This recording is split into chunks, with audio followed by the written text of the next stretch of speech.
혹은 관리 감독을 제대로 하고 있지 않아서 방사선이 바깥으로 다 새고 있었던 거예요. 공장 바깥의 버스 정류장에서 버스를 기다리고 있던 시민들이 방사선을 계속 막고 있었던 거예요. 노동자들이 안전관리가 제대로 되고 있지 않아서 이 작업 과정에서 방사선을 계속 쪼이고 있었던 거예요. 그것이 이때 2012년 1월 달에 드러나게 되었고요. 이러면서 부산에서의 관행운동, 환경운동이 사실은 노동자들까지 같이 확산이 되게 됩니다.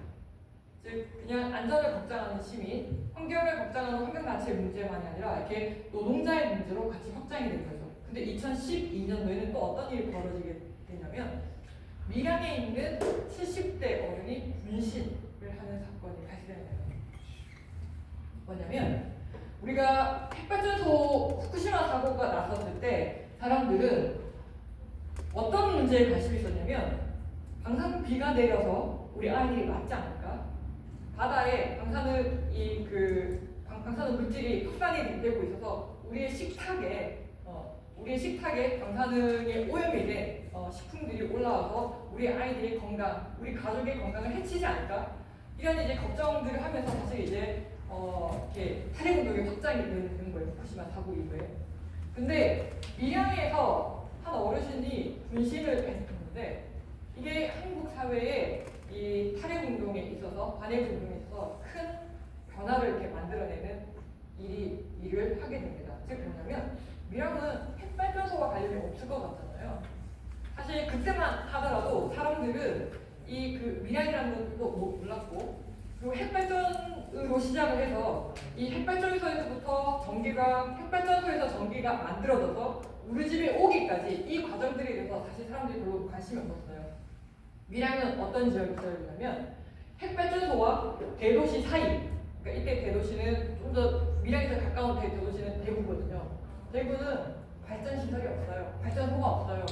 이 지역은 우리 전국에서 전력 자립도가 제일 낮은 지역이에요.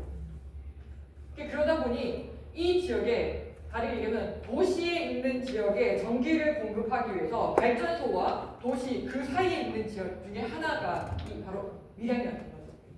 밀양은 전 세계에서 가장 큰 규모의 송전탑이 지어지는 지역이었어요. 왜 제일 큰 규모의 송전탑이 지어지겠어요? 멀리 보내기 위해서? 그것도 있지만 밀양의 송전탑이 제일 큰 규모의 송전탑이 지어진 이유는 부산에 있는 이 핵발전소의 규모가 커졌기 때문이에요. 고리 1, 2, 3, 4, 신고리 1, 2, 3, 4, 5, 6 보내는 전기가 더 많아졌어요. 또한 고리 1호기의 용량이 그냥 뒤에 다니는 빼고 이야기할게요. 뭐 킬로그램이나 센티미터나 뭐 이런 것처럼 용량 뒤에 다니는 빼고 얘기하면 고리 1호기의 용량은 480이에요. 근데 그때 당시 밀양 송전탑을 건설하고 있던 당시에 신고리 3, 4호기의 용량은 1,400이에요. 어때요?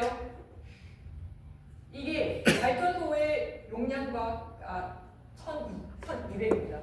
발전소의 용량이 이제 2배 이상이 되는 거예요. 고리 1호기에 비해서. 그래서 예전에는 이 송전탑은 크게 세 가지 단위가 있어요. 154 그리고 345kV, 765kV. 그 이전에는 작은 단위 송전탑으로만 가능했는데 이제는 발전소 용량 자체가 커지는 거예요. 예전에는 핵발전소 한 개였지만 지금 한 개씩 짓는다라고 얘기하면 예전에 발전소 3개 짓는 거하고 비슷한 효과를 만들어내는 거예요. 그러다 보니까 송전탑이 크게 커질 수밖에 없는 거예요. 이러한 송전탑이 아파트 한 30층 높이에 이 송전탑이 부산 기장 고리에서부터 시작을 해가지고 밀양을 지나서 창녕까지 이렇게 쭉 이어지는 이 송전탑이 만들어진 거예요. 주민들이 우리 집에 이 송전탑이 건설이 되는데 처음에는 이게 들어서는 줄도 몰랐어요. 왜냐면 그걸 적극적으로 알리지 않았거든요.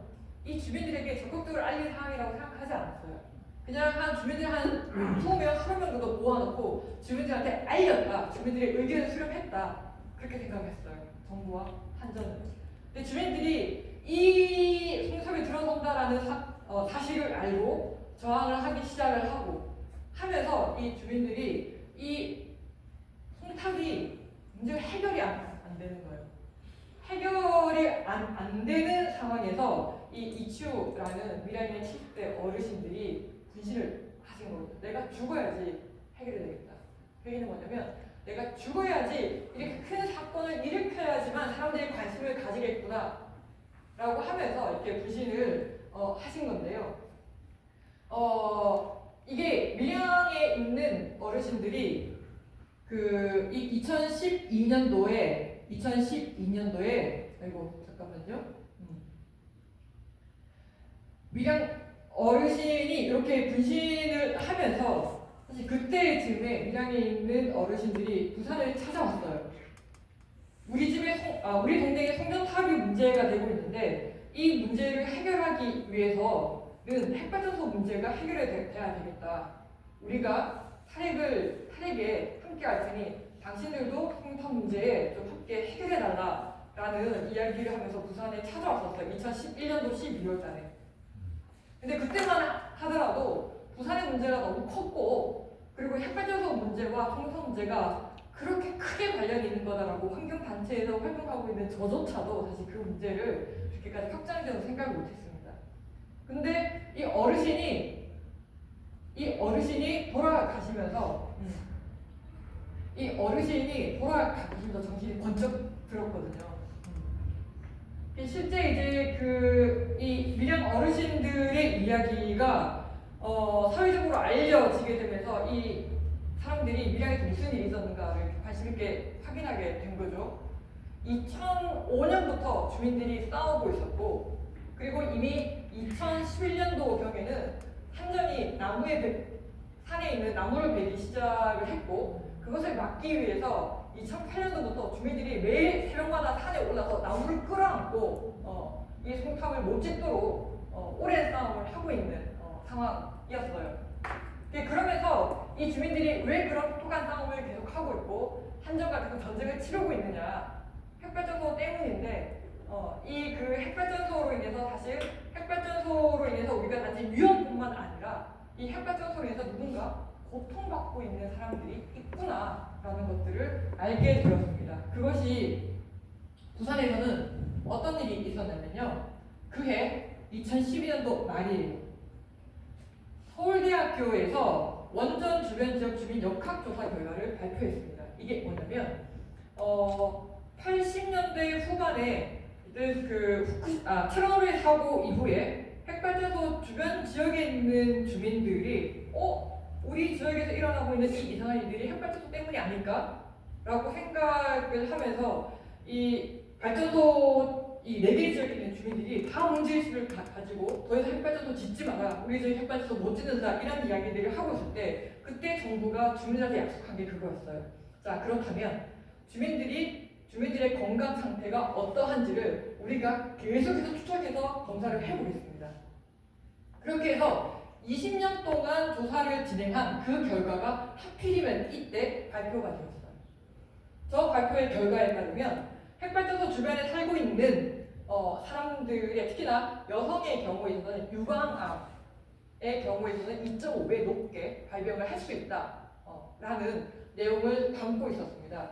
이것을 통해서 핵발전소 주변 지역에 살고 있는 사람들이 집단 소송을 하고 이제 그렇게 좀 시작을 하게 됐었는데요. 즉 그렇게 밀양의 이야기를 통해서 그리고 또 이렇게 그 주변 지역 주민들의 역학조사 결과를 통해서 핵발전소 주변 지역 주민들이 집단 소송을 하는 과정들을 통해서 많은 시민들이 이제 인지를 하게 되는 거죠. 우리가 편하게 쓰는 전기가 단지 위험뿐만 아니라 누군가에게 위험과 희생을 강요하고 있는 일이구나라고 하는 것들을 이때 2012년도를 이제 경과를 하게 되면서 많은 시민들이 좀 알게 되게 됩니다. 그러면서 부산에서는 이게 단순하게 이게 그 후쿠시마 사고로 인한 대응뿐만 아니라 이게 그 고리 1호기를 폐쇄시키고 그리고 이제 부산을 핵 위험으로부터 이렇게 벗어나고자 하는 여러 일들을 좀 해야 된다라는 어떤 문제의식들을 가지게 됩니다. 이때 2012년도에 국회의원 선거가 있습니다. 그리고 그해 대통령 선거까지 있었고요. 또 그 뒤에는 2014년도 같은 경우는 전국 동시 지방선거가 있게 됩니다.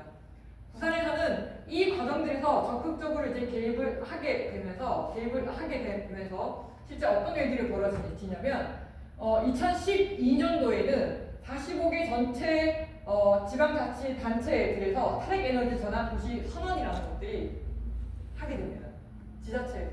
즉 시민들과 가장 가까이 이렇게 접촉하는 어떤 그런 지자체들에서 이제 이런 선언들을 하게 되는데요. 2012년도에는 전현직 국회의원이 에너지 전환을 위한 국회의원 모임을 만들고, 그리고 서울에서 2012년도에는 원전 하나 줄이기 정책들을 펼치게 되고, 그리고 2012년도에도 역시나 국회의원 모임이 만들어지게 되고, 2012년도에 그 아까 국회의원 선거가 있었다고 얘기했잖아요. 그때 이제 핵 없는 세상을 위한 국회의원 연구 모임이 만들어지게 되고, 2016년도에도 이렇게 국회의원 모임이 만들어지게 되는데, 실제 부산에서는 요 2012년도부터 시작을 해가지고 2015년도까지 이렇게 고리 1호기 폐쇄를 시작으로 해가지고 부산이 더 이상 핵으로부터 위험이 없는 도시를 만들어야 된다라고 하는 것들을 시민 운동을 통해서 정치권을 변화시키기 위한 운동으로 이렇게 확장을 해가게 됩니다.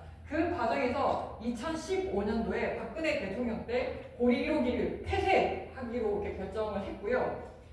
이게 부산뿐만 아니라 전국 시민들의 여러 이제 노력들을 통해서 고리 1호기 영구 정지를 결정을 할 수가 있었는데요.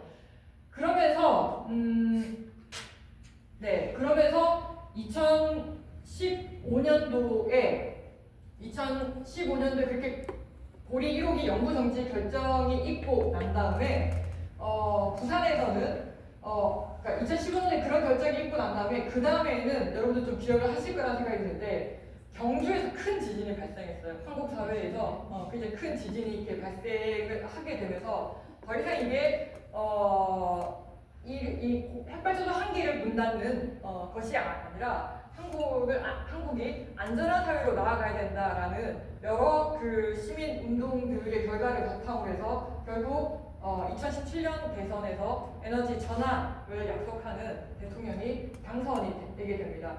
그 과정에서 부산은 그때 부산에서 신고리 오르코기가 추진이 되고 있었고, 그리고 이것을 막아내기 위한 100만 서명 운동가, 그리고 이제 탄핵 국면에서 만들어진 이 대선에서 이 에너지 전환을 이렇게 여러 이제 대선 후보들한테 촉구를 하게 되는데, 요 문재인 대통령이 탈핵을 선언하기 그 과정에서 부산에서는 부산 시민들이 굉장히 중요한 역할을 했고, 이 시민들의 힘에 의해서 대통령이 이러한 선택을 할 수 있었다. 저희는 그렇게 또 평가를 하고 있습니다.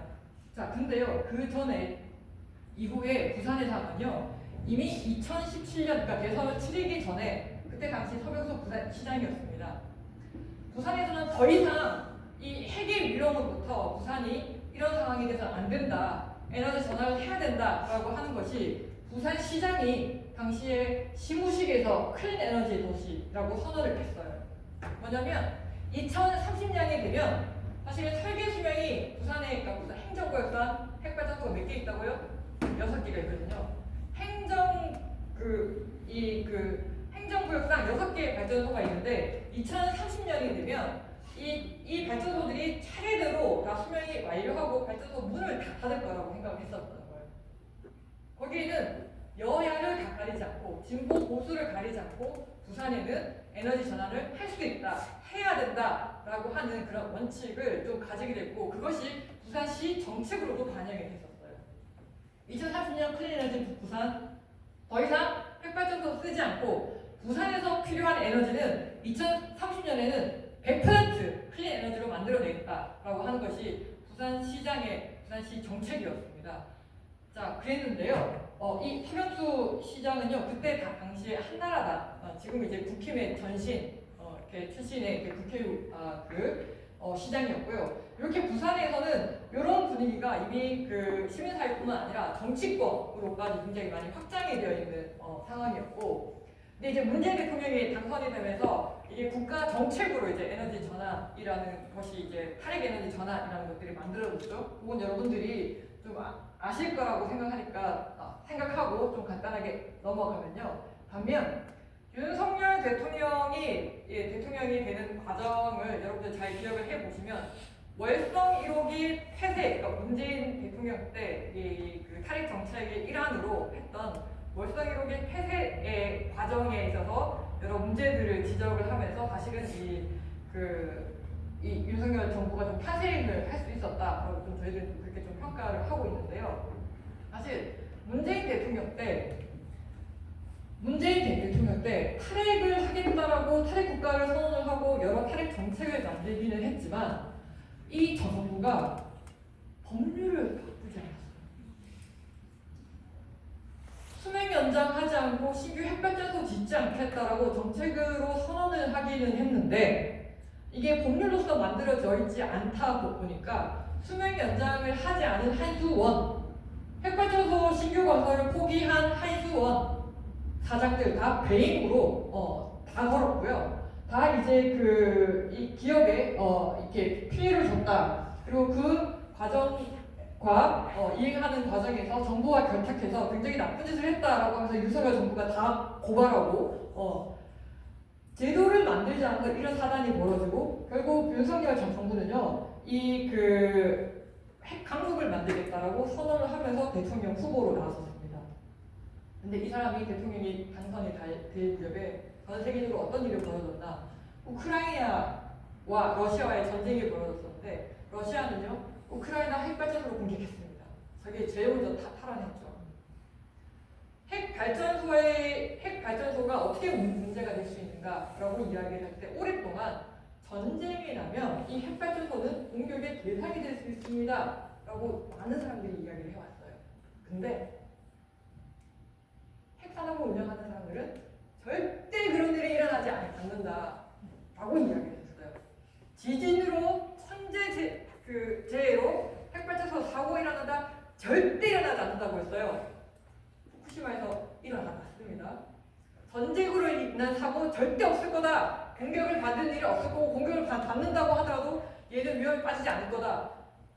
우크라이나 전쟁을 통해서요 핵발전소가 공격이 되고 있고요. 공격을 받을 수 있다라는 사실이 우리는 경험을 통해서 지금 한번 확인을 하게 되는데요. 유럽에서는 난리가 났습니다. 뭐냐면요. 어떻게 난리가 났냐면 유럽에서 제일 큰 규모의 핵발전소가 공격을 당했더라는 거예요. 우크라이나 공격을 받은 핵발전소가요. 우크라이나 자포로지에라는 곳에 있는 발전소인데 이쪽에 핵발전소 6개 있습니다. 근데요. 세계 탑10 대형 핵발전소가 몰려있는 지역 1등, 3등, 4등 사실은 1, 2, 3 지금 다 우리나라가 하고 있어요. 어디? 고리에 8개, 하늘 8개, 한빛 6개. 저거 고리예요. 지금 10개 되었습니다. 그리고 하늘에도 곧 이제 8개에서 10개로 이렇게 변할 거예요. 우리나라가 다 1, 2, 3등 하고 있거든요. 유럽에서 제일 큰 핵발전소 단지가 공격당했다라고 이야기를 하고 있는데 지금 우리나라는 유럽에서 큰 그 핵발전소 단지보다 더 많은 핵발전 단지를 우리는 한국에 보유를 하고 있습니다. 자, 그리고 그때 또 어떤 일이 또 벌어졌냐면요. 한참 선거운동을 하고 있는데 울진에서 정말 듣도 보도 못했던 엄청난 산불이 발생을 했었어요. 저때 대통령 후보가요 가서 뭐라고 이야기했냐면 불 나가지고 주민들이 너무 걱정이 되는 거예요. 핵발전소에 불이 옮겨 붙을까봐.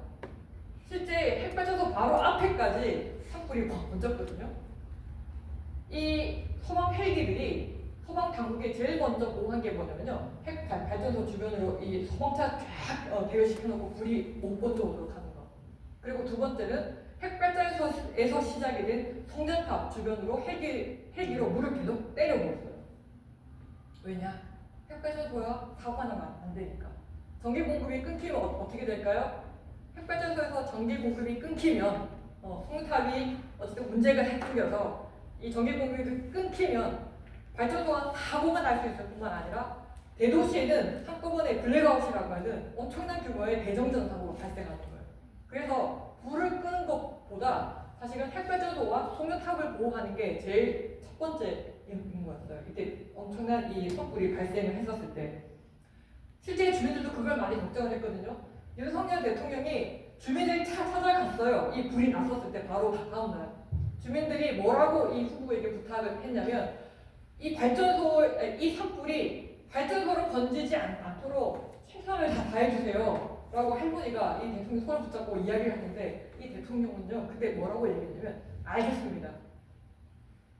문재인 대통령이 짓지 않겠다라고 한 신한우 1호기 빠르게 건설 재개해 가지고 지역의 일자리를 산불이 나서 살기 힘드실 텐데 우리가 일자리를 창출해 드리겠습니다.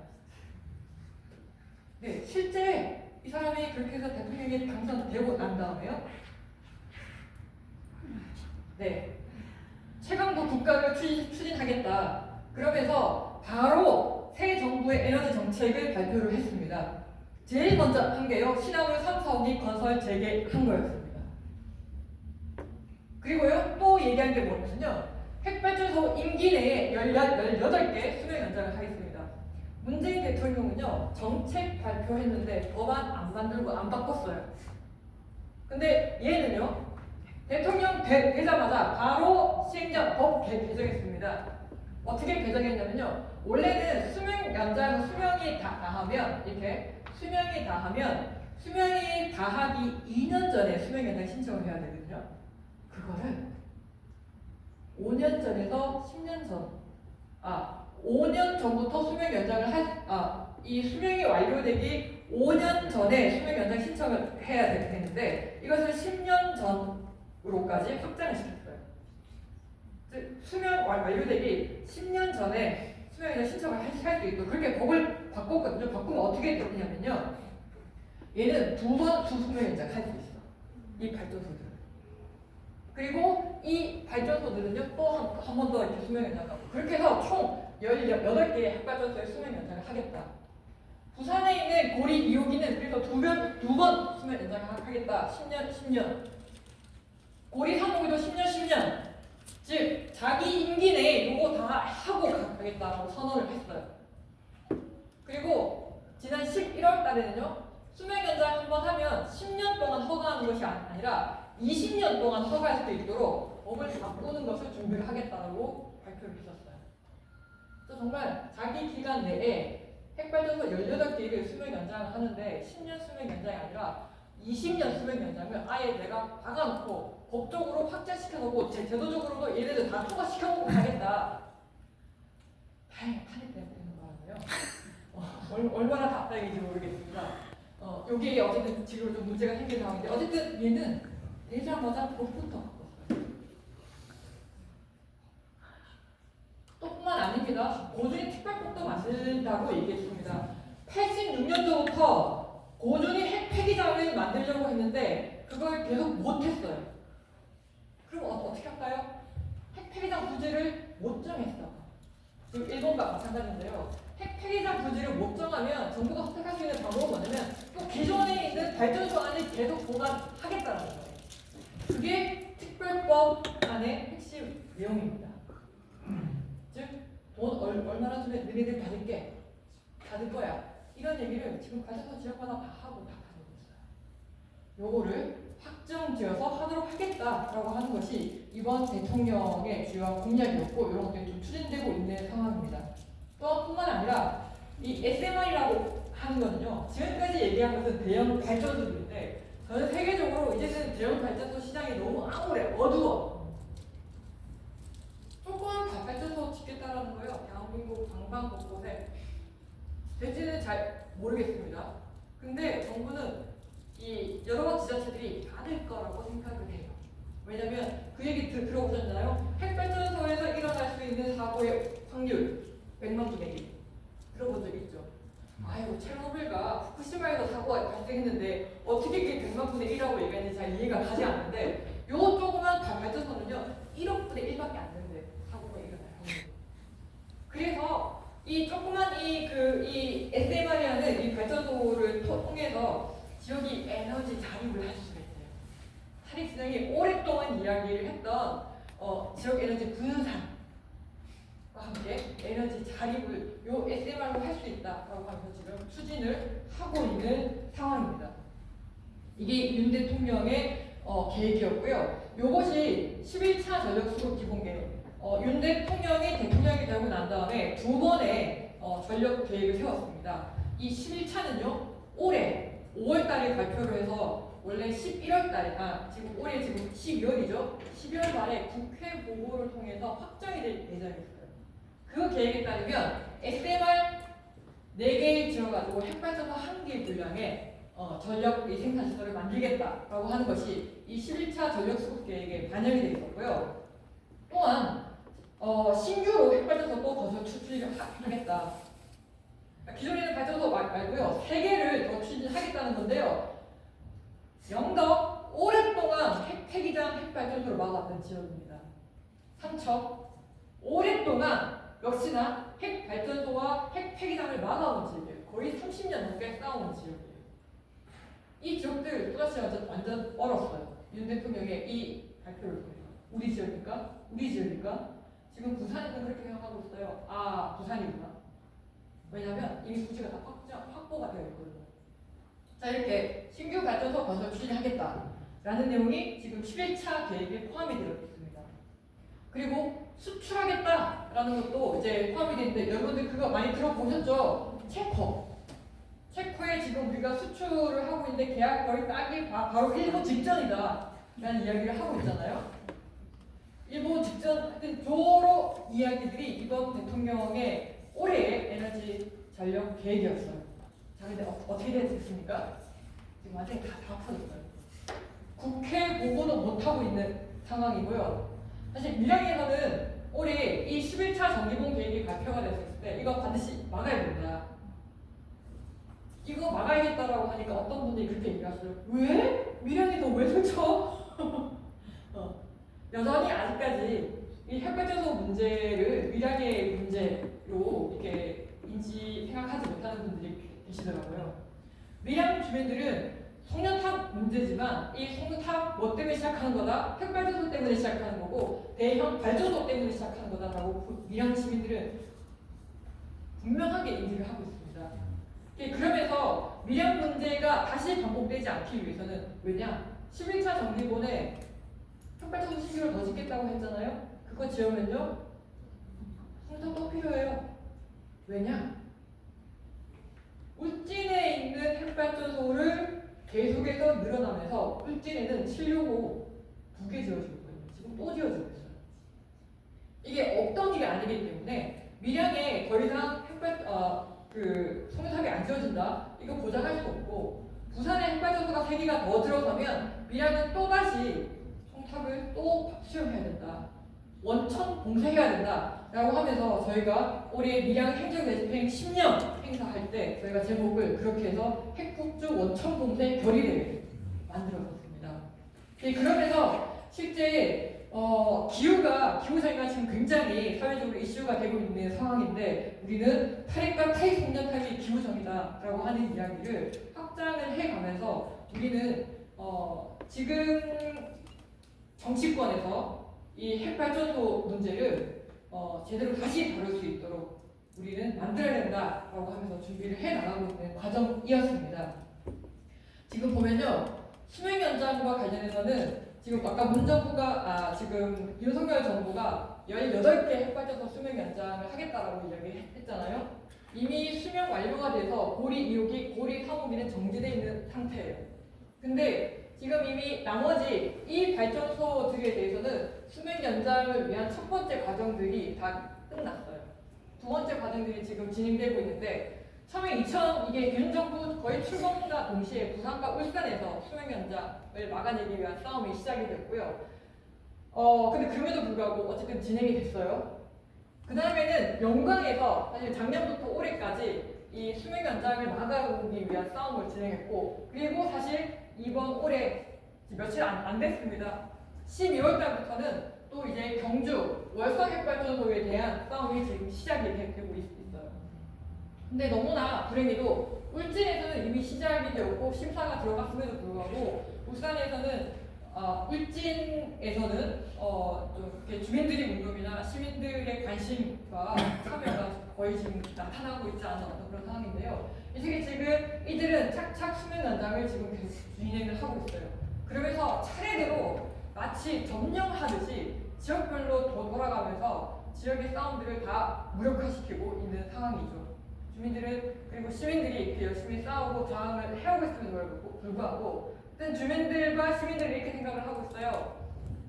최대한 지연시키자 수명 연장 과정을. 어쨌든 수명 연장 부산에서 제일 먼저 시작이 됐지만 아직까지 심사 중이에요. 심사 완료하고 싶었지만 심사 완료 못했어요. 호남권 수명 연장과 관련해서 주민 의견 수렴 과정을 거의 1년 넘게 지연시켰어요.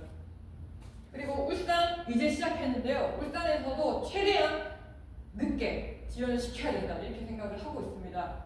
왜일까요? 우리는 곧 선거를 하거든요.